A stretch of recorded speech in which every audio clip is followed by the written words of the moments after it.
Hello, so this is basically a little segment from my episode 21 reaction. And you did! Look how spicy he's looking! Woo! And I just wanted to take out this segment to share with everyone else, I guess, who doesn't really watch my reactions, just so we can really understand what an adopted person would view looking for their actual biological parents. Because I guess as someone who obviously grew up with their parents, I was always like, what the heck, why don't they look for their parents, la la la? Wouldn't they be like really confused and wondering about their real parents, right? But then one day I saw TikTok, and I talk about it here, but it really made me understand the view of someone who's like adopted.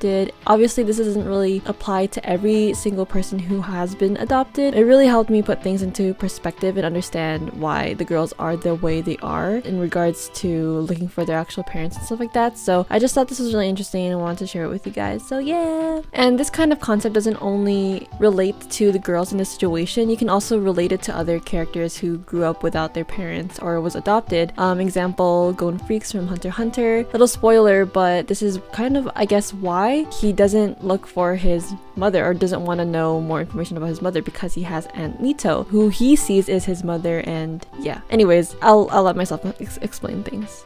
Your mother finally spill the tea, Kaede! Yeah, you freaking raised her.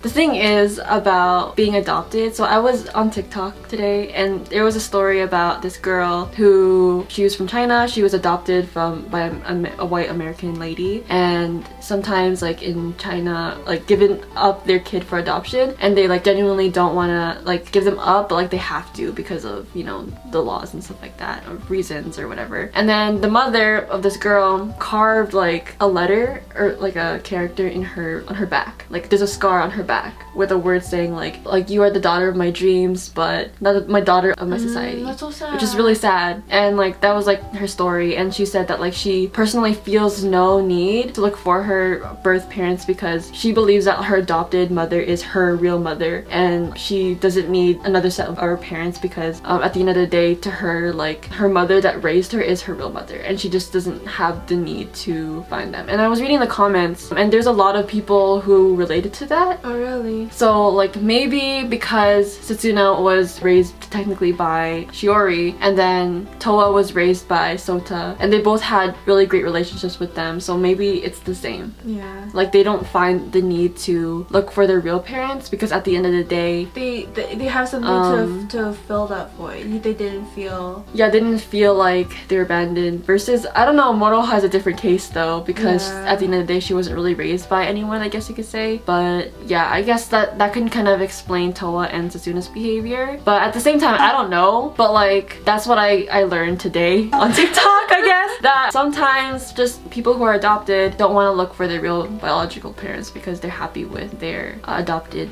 parents and stuff like that. So yeah, I don't know. Like, that's what I learned today.